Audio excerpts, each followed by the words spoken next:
Muito obrigada, Dr. Marcelo Bueno Paloni, pelos esclarecimentos e pela contribuição que deixou para a gente. Nós vamos chamar agora ao palco o nosso terceiro palestrante, o Dr. Maurício Berzotti de Souza. O Dr. Maurício, que é nosso colaborador já de outros anos, né? Porque eu já vi o senhor nas nossas escolas, fazendo palestra aos alunos de EJA. Muito obrigado do senhor ter aceito o convite da Matra, né? E estar aqui conosco, viu? Bom, o doutor Maurício, ele é juiz do trabalho substituto da TRT da 15ª Região e atualmente é professor assistente da Faculdade Anhanguera de Valinhos. Seja muito bem-vindo. Boa noite. Agradeço a Deus, agradeço a Patrícia, nossa presidente, a Deus e a Patrícia. Não estou dizendo que a Patrícia seja Deus, né? Mas agradeço a Deus, a Patrícia, pelo convite. É sempre bom voltar para Indaiatuba. Eu tive a alegria de trabalhar por aqui. E até penso em fazer alguma visita, eventualmente, saindo aqui do evento, numa padaria suíça, enfim. Porque a gente tem que matar a saudade, né? Mas eu venho para cá com muita alegria, com muita satisfação. Gosto muito de participar desses projetos.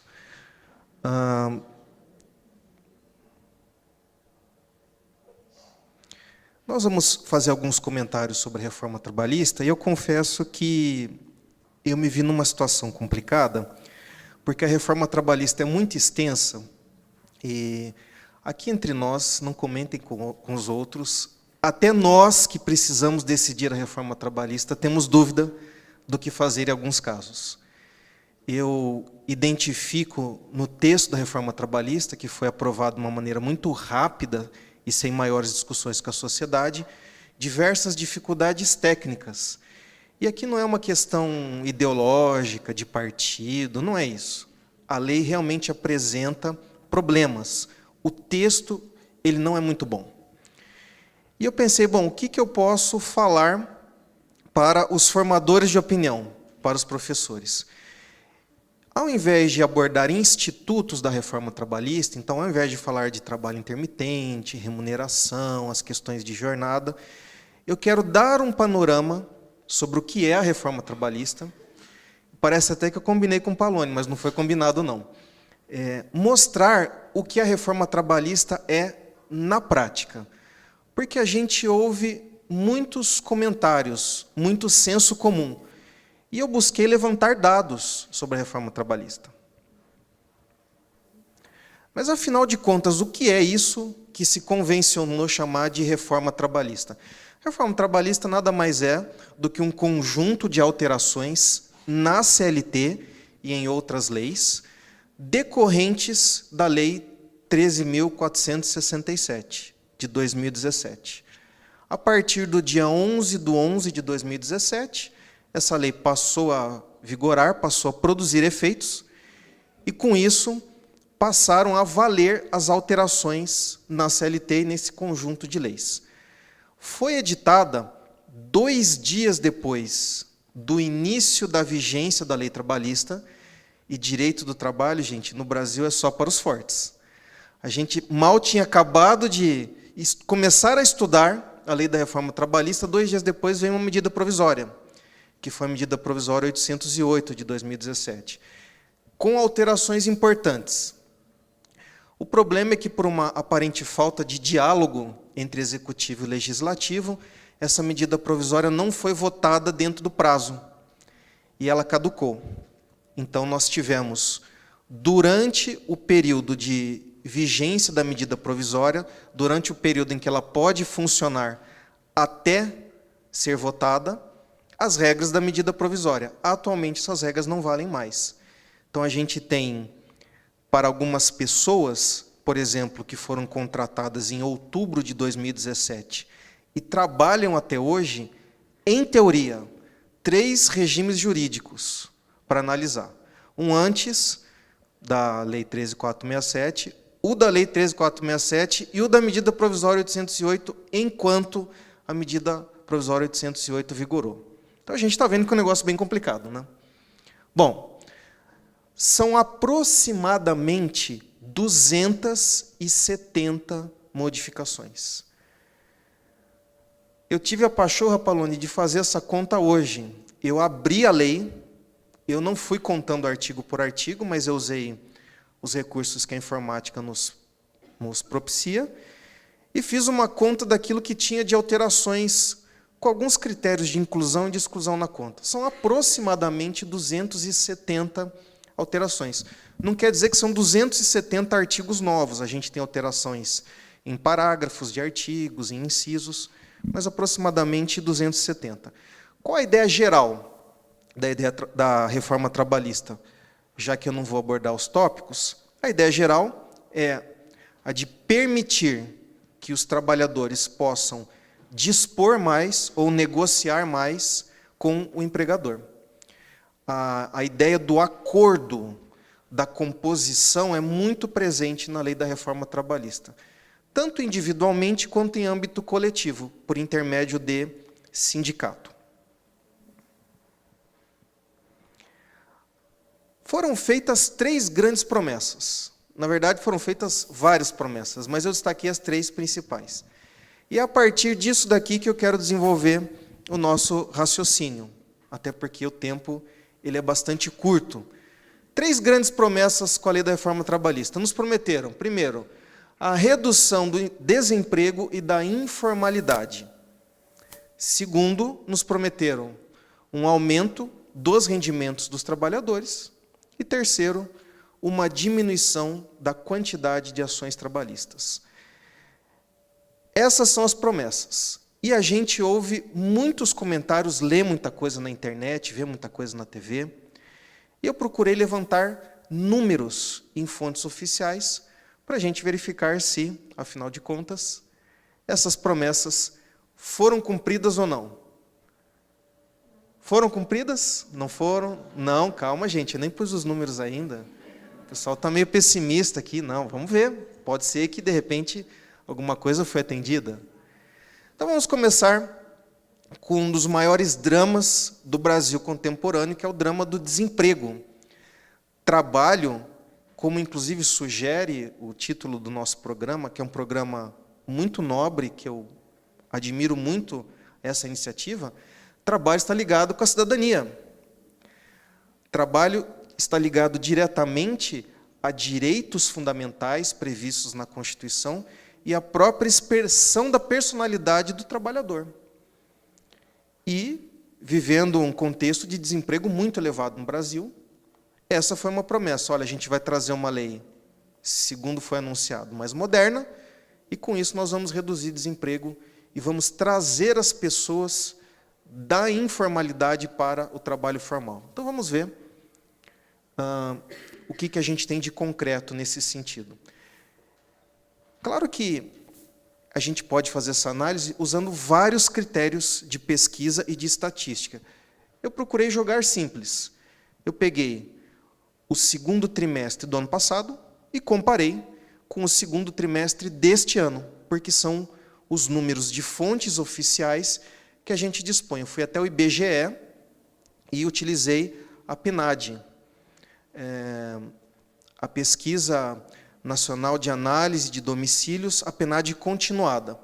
E o último dado, o último fechamento que eu encontrei na PNAD foi até junho de 2018. Então, a gente tem um comparativo entre o período até o segundo trimestre de 2017 e o segundo trimestre de 2018. Vamos começar com o dado da taxa de desocupação, que é anunciado para nós no jornal, na mídia, na internet, como desemprego. O que é taxa de desocupação segundo esse critério estatístico? Taxa de desocupação, as pessoas que tomaram providências para conseguir um emprego nos últimos 30 dias do período de aferição, mas, apesar disso, não conseguiram, ou as pessoas que não tomaram providências porque já contavam com a expectativa de iniciar um novo trabalho. Foram contratadas, estão aguardando algum prazo, alguma formalidade, enfim, num período que não ultrapasse 4 meses. Então, quando a gente fala de pessoas desocupadas no Brasil, são essas. As que procuraram emprego até os últimos 30 dias, antes do período de apuração, e aqueles que pararam de procurar, mas já têm a expectativa de iniciar uma contratação. E, naturalmente, as pessoas que estão disponíveis para iniciar um trabalho. Então, não entra nessa conta, por exemplo, pessoas que estão inativas, pessoas afastadas, doentes, com a capacidade de trabalho reduzida ou cessada temporariamente. No ano de 2017, essa taxa, esse índice, era de 13%. Agora, nesses marcos, considerando o período até o segundo trimestre do ano, nós temos 12,4%. Então, aparentemente, a taxa de desocupação retrocedeu. Será que isso é uma boa notícia? Vamos analisar esses números um pouquinho mais a fundo. Eu trouxe, ainda a partir da PNAD do IBGE, dados sobre emprego formal e, embora para nós juristas essa expressão não seja correta, emprego informal. Emprego com carteira e emprego sem carteira. Vejam, a quantidade de empregados com carteira de trabalho até o segundo trimestre de 2017. 33 milhões. Aqui a gente está com um número em 1.000 unidades, então a gente tem aqui 33.331.000. Em 2018, 32.834.000. Então, a primeira coisa que a gente verifica, com dados estatísticos de fontes oficiais, é que a quantidade de empregos com carteira assinada reduziu. E, pessoal, convenhamos, reduziu bastante. E empregados sem carteira assinada, ou seja, pessoas que, para o direito, são empregados, mas que, apesar disso, trabalham na informalidade. De 10.600.000 para os atuais 10.900.000. Então, a gente começa a identificar uma migração das pessoas que trabalham com registro para uma atividade sem registro. No caso do trabalho doméstico, verificamos os mesmos fenômenos. 1.800.000 em 2017 para 1.800.000 em 2018, com a quantidade um pouquinho inferior. Quando a gente olha para o trabalho doméstico sem carteira assinada, a gente percebe que o número cresce, ou seja, estão reduzindo paulatinamente os postos de trabalho de empregados domésticos, pessoas que têm registro, recolhem FGTS, recolhem INSS e têm outros direitos assegurados por lei, para situações de trabalho doméstico sem vínculo empregatício. Trabalho por conta própria é aquele trabalhador que não é empregado. A gente conhece ele como autônomo. Pode ser também o eventual, de 4.100.000 para 4.400.000. Isso reforça aquela primeira informação, a de que nós temos uma migração não só de empregados da formalidade para empregos informais, como da condição de empregado formal para a condição de autônomo ou de não empregado. Pode ser autônomo, pode ser eventual ou outras figuras. Isso com CNPJ. Sem CNPJ, da mesma forma, apesar de proporcionalmente menor, nós também temos um acréscimo. Ou seja, está claro pelos números que no contexto da reforma trabalhista há uma migração das atividades formais para o campo das atividades informais. Isso é bom ou é ruim? Porque falar só sobre números, aliás, e que o meu professor de matemática fique desde já isento, foi um ótimo professor, mas juiz, falar de matemática não dá muito certo, a gente fazer conta. Mas, gente, é bom ou é ruim isso? Depende da consideração que nós fizermos. Uma característica muito clara da passagem do trabalho formal para o trabalho informal é a previdência. Quando você trabalha de maneira formal, geralmente você tem recolhimento de INSS, de previdência. E, na maioria dos casos, na folha. Você não tem escolha. Você já sofre a retenção mensalmente. E isso é repassado ao poder público, ou deveria sê-lo. Quando a gente fala de trabalho informal, a responsabilidade desse recolhimento passa para o trabalhador. A questão é que o nosso trabalhador, o trabalhador brasileiro, em razão dos rendimentos que normalmente não são muito expressivos, ele tem necessidades imediatas, mais importantes na perspectiva dele do que recolher INSS. Então, normalmente, quando a pessoa passa para a informalidade, ela para de contribuir para a Previdência. E isso gera alguns dos problemas que o Marcelo apontou para nós. Além disso, o fato de não recolher para a Previdência não tem só o problema da aposentadoria. Imaginem um empregado que tem carteira de trabalho, vai realizar a pintura de uma parede, por exemplo, um nível mais elevado, e cai. Se machuca, eventualmente até vem a falecer. Ele tem benefícios assegurados pelo INSS. Ao passo que aquela pessoa que trabalha de maneira informal e não tem recolhimento, não tem relacionamento jurídico com o INSS, não tem essa proteção. Então, se trabalha, cai e se machuca, para de trabalhar e não tem renda. Se morre, não deixa pensão para os seus herdeiros. Então, me parece que essa migração do trabalho formal para o trabalho informal, em aspectos gerais, ela é ruim. Ela é ruim para o trabalhador, porque acaba ficando alheio à proteção da Seguridade Social.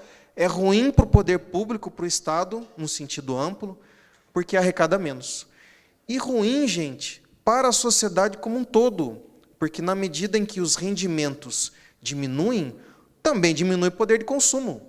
Quem ganha menos, compra menos. O que é que eu vi aqui em Indaiatuba, no meu período de juízo do trabalho? Eu vi algumas indústrias que, por força da crise econômica, fecharam. Mas o problema não é só fechar a indústria. O problema é que o trabalhador da indústria ele consome na cidade. E dali a pouco aparecem ações trabalhistas de supermercado de Indaiatuba que fechou, porque reduz o volume de venda de produtos. E ali aparece a ação trabalhista do prestador de serviço, porque parou de prestar serviço uma vez que teve uma redução na quantidade de clientes. Procurar melhorar a economia mexendo no emprego não é e nunca foi na história da humanidade. Eu não vou nem falar na história do Brasil. Na história da humanidade, nunca foi uma boa solução. Nós não temos nenhum exemplo na história, nem do Brasil, nem da humanidade, em que redução do salário, redução dos direitos trabalhistas importou no aquecimento da economia. Pelo contrário, quando nós olhamos os dois grandes picos de crescimento econômico no Brasil, nos anos 30 e nos anos 70, nós vamos ver que são períodos de fortalecimento do direito do trabalho. Nos anos 30, por exemplo, advento da CLT. Agora, um dado que me incomodou particularmente. Porque quando uma pessoa perde o emprego, ela se esforça, ela levanta a cabeça, ela vai atrás, ela procura uma nova ocupação, ela vai empreender. Empreendedorismo é a palavra da moda, não é? Mas o grande problema é quando a pessoa perde a esperança. Porque uma pessoa sem esperança é uma alma semi-morta. E tem um índice, um dado nessa pesquisa, que ele é relevante e muito preocupante. É a chamada índice ou contingente das pessoas desencorajadas ou desalentadas. Eu não estou trazendo palavras de efeito, não quero fazer bonito. Isso é um dado oficial, isso integra a PNAD. Isso é um dado IBGE. O que é isso? O que são essas pessoas desencorajadas ou desalentadas?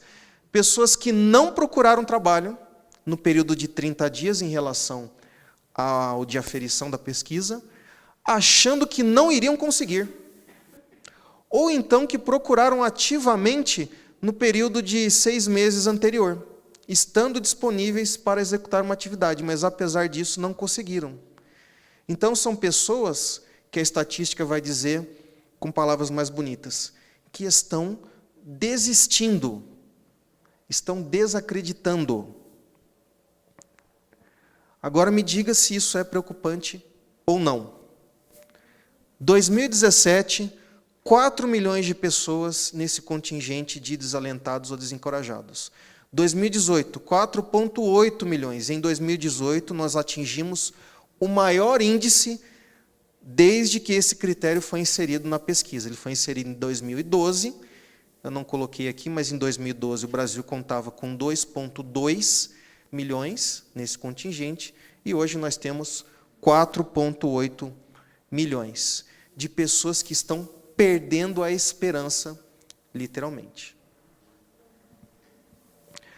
O que nós podemos concluir com isso?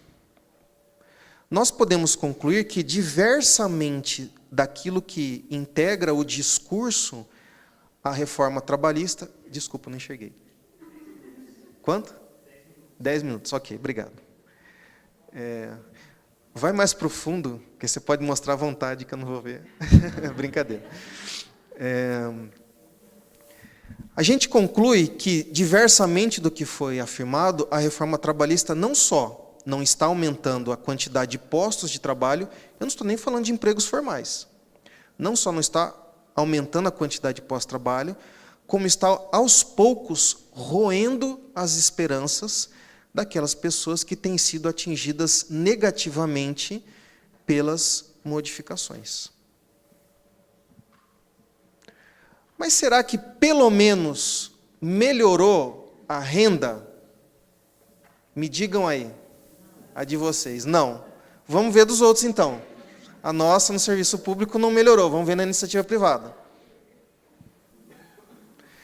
Aqui, a pesquisa ela considera o rendimento médio real habitual, ou seja, o valor bruto. É quanto a pessoa ganha sem nenhum desconto, sem descontos tributários, sem descontos outros previstos em lei, pensão alimentícia, etc.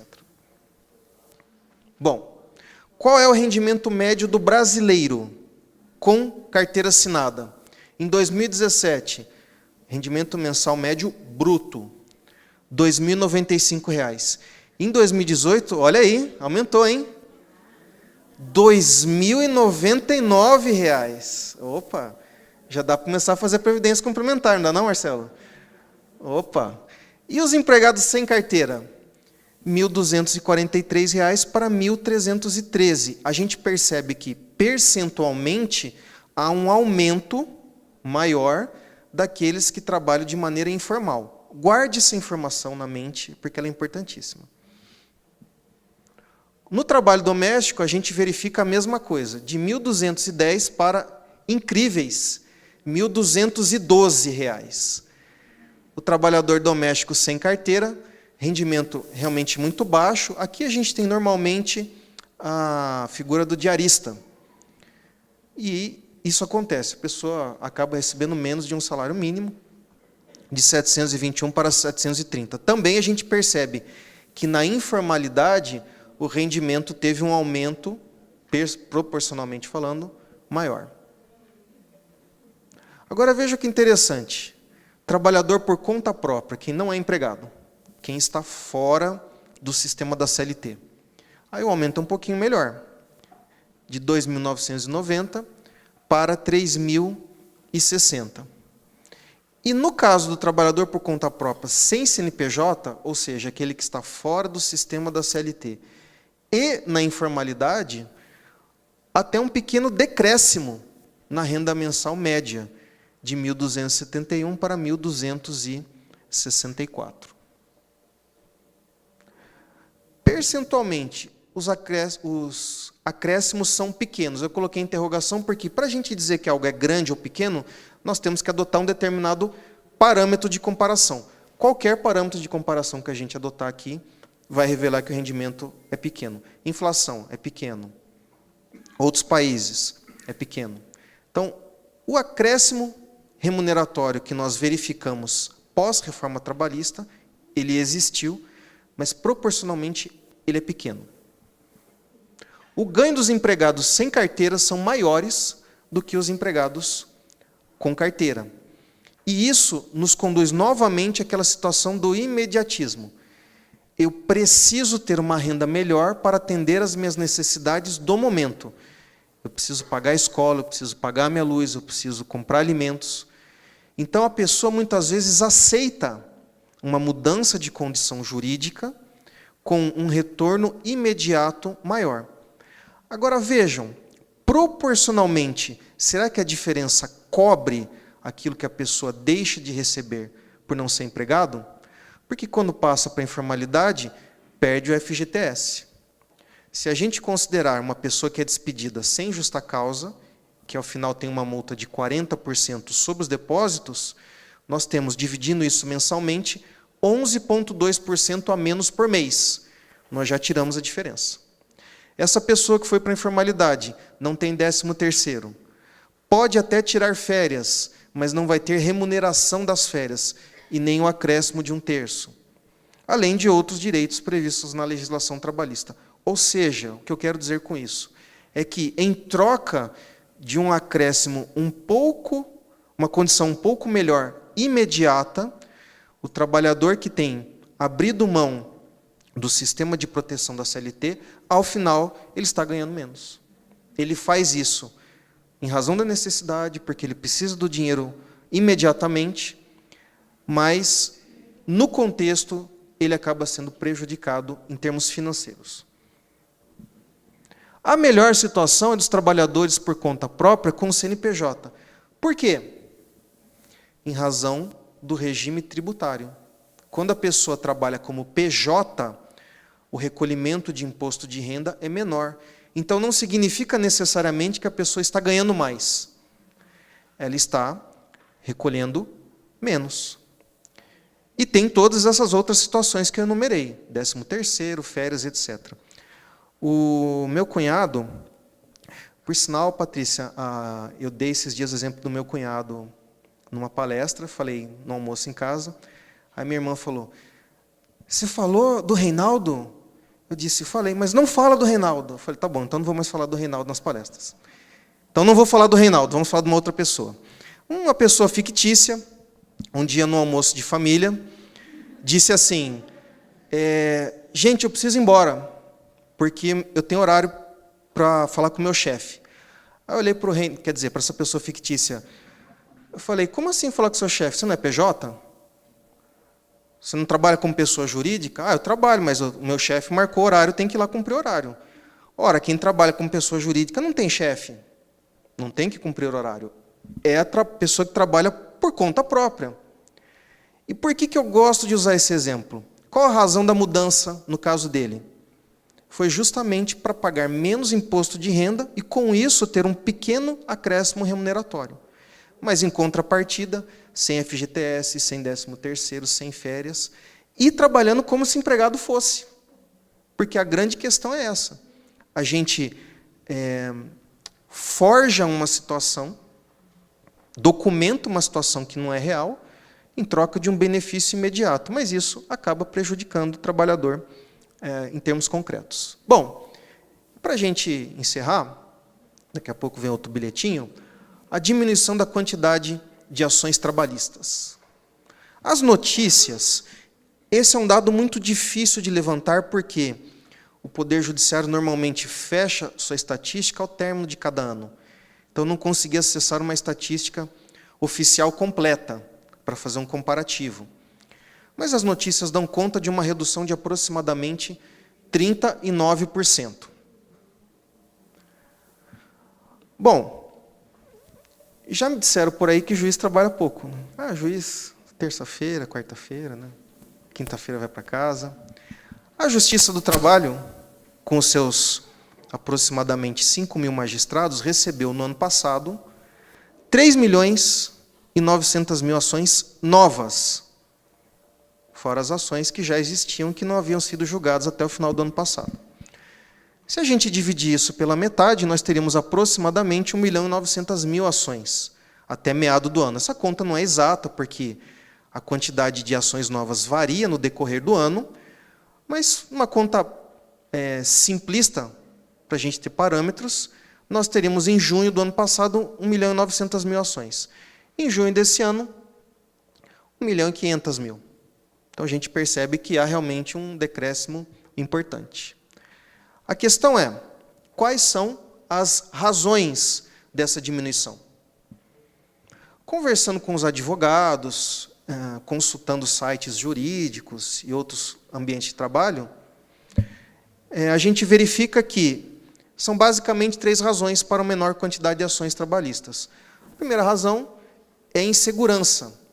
Como o texto da lei é um texto que tem problemas técnicos, a gente não sabe ao certo ainda o que vai acontecer, como é que vai aplicar o texto. Então, muita gente prefere não realizar as mudanças ainda. Também existe receio, porque hoje, eu vou fazer um comentário muito rápido daqui a pouco, que eu acho importante que o professor transmita a seus alunos, existe um medo de ajuizar a ação trabalhista, em razão dos custos da ação. E, finalmente, isso é uma margem pequena, mas existe, algumas pessoas têm se conscientizado. Algumas pessoas têm optado por não ajuizar a ação trabalhista, identificando, num estudo mais criterioso, que não haveria uma boa probabilidade de êxito. Bom,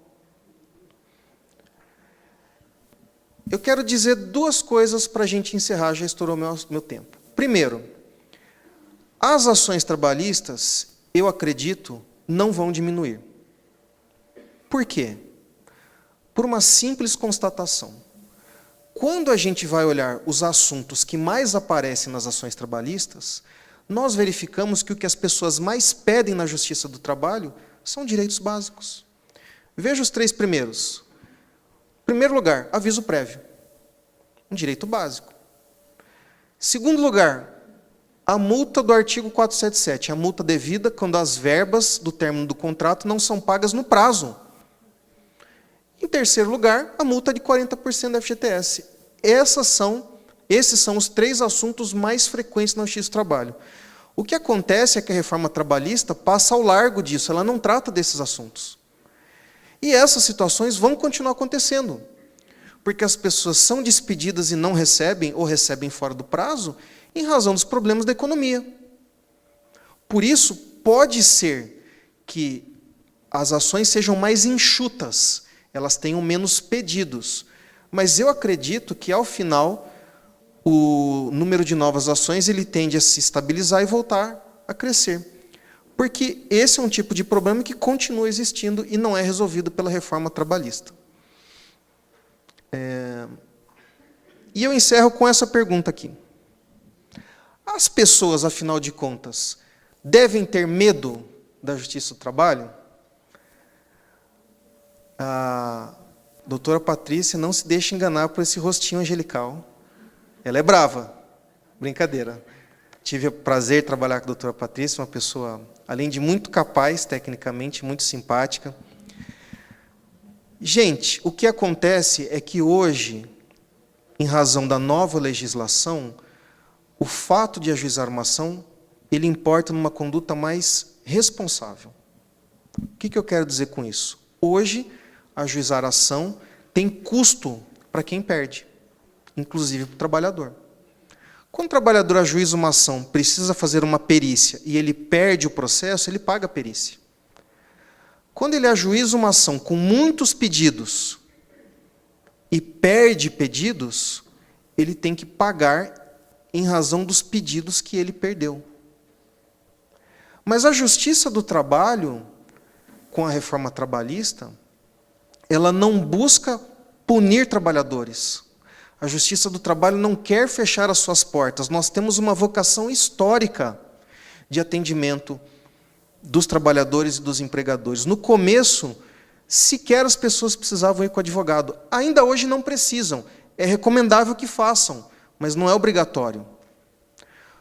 O que as pessoas precisam ter em mente é que, com a legislação trabalhista, os pedidos na justiça precisam ser mais responsáveis, precisam ser mais conscientes. Muito bem.